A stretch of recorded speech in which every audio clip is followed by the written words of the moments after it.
Welcome back to the Real News Network. I'm Paul Jay in Washington.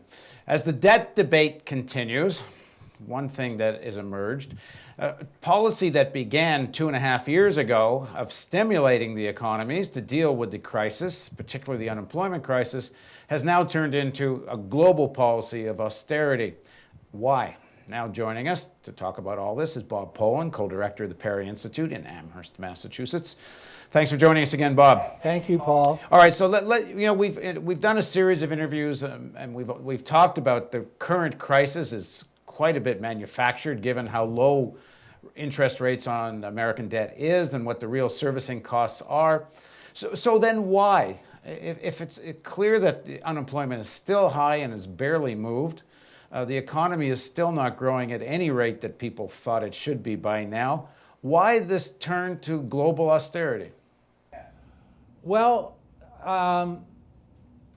in part, I think there is the argument that's out there that the stimulus failed, that the US stimulus failed, and Europe, they failed, and now we're stuck with all this debt. My response to that is, well, the stimulus succeeded to some extent. It was not big enough relative to the magnitude of the problem. We do have a lot of debt, but we're paying low interest. That's one answer. The other answer, which is the clear agenda of the right wing now, is to demolish the welfare state, both in Europe and in the United States. They see this as an opportunity. They've seized on this issue of debt. It is real. The debt is real, though at least in the US, the interest rates are low. They've manufactured the crisis, and their solution to the crisis is, let's get rid of all this stuff we never liked in the first place. Let's get rid of public education. Let's get rid of Social Security. Do you know how much they think they can make if you don't have Social Security? Imagine what they could do in the private sector taking over Social Security. I mean, they see trillions of dollars there. They've been looking at them ever since Social Security got created in the 30s. And so this is, they see it as the opportunity. They have captured the terms of the debate. They're not necessarily winning on all the details, but the terms of the debate are how much are we cutting back the welfare state. So far they're winning that argument. The other issue seems to be an opportunity to privatize. Yeah, I mean, essentially the same point is, let's cut back the public sector way back. What happened for 2 generations after the Depression and World War II there was a broad consensus over the notion that government is a big part of the economy. Government spending, if you add up state, local, and federal, is 35% of the economy. Maybe it should be bigger or smaller, but there was a broad consensus that we're in the right range. That consensus has broken down, and the right is setting the terms of the debate, which says that we shouldn't spend so much on public schools, we shouldn't spend so much on health care, we shouldn't spend so much on old age pensions. And so what do you make then of President Obama's role in all of this?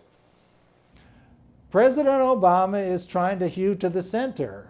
He thinks that's what you need to do to get elected, and he's probably right. He just isn't participating in how you define the center.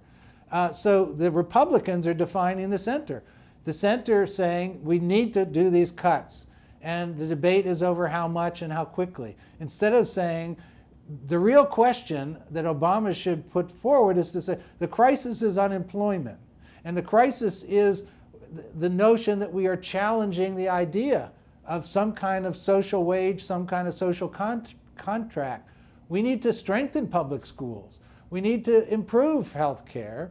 And instead of letting that be the driving force of the debate, he has collapsed and accepted the Republican terms of the debate, as have the Democrats in general. And some people make the argument because that's when you go out to raise money for an election campaign, you go where the money is, and where the money is that's what they want. They don't want these things saved. They want essentially this austerity plan. They think they want it. They think they want it. Unless you're a pure ideologue, opposed to government and all that, which, some people are, no matter what, this is not going to get a recovery. It is not going to establish a stable growth path. It is going to even make it harder to create a new financial bubble because the economy is going to keep getting dragged down. So even from the standpoint of rational capitalists, building a foundation for growth in which they profit a lot, but there's decent wages, there's a stable foundation through public sector involvement in education, healthcare, public safety, that certainly is a good for growth. That could all be good for growth, that would be good for capitalists, but the capitalists are too greedy to see that. I guess for those that have some rationality, they're being swamped by those that really do believe après moi la déluge. There doesn't seem to be a concern of what comes next. It's how can we make sure we're milking this for everything we can in the moment? Yeah, that's certain. I mean, that's what the Koch brothers have, funded this ALEC and all this right-wing activity. I know that you've covered. And what is the premise? What happened in Wisconsin and Minnesota shut down? The premise is we don't want to have public schools anymore. We're going to just cut it way back. We're going to, not around the edges. I mean, the debate between Republicans and Democrats coming out of the Depression and into the 50s, 60s, and mid-70s through Nixon was really a debate around the edges. That, there was a general consensus on the role of the public sector, and that now consensus is broken down, and the Republicans are trying to squeeze that point like mad, and they've enabled us to forget that what caused the crisis was free market capitalism on speed, on steroids, which was the financial crisis through unregulated Wall Street. All right, thanks for joining us, Bob. Okay, thank you very much. And thank you for joining us on the Real News Network.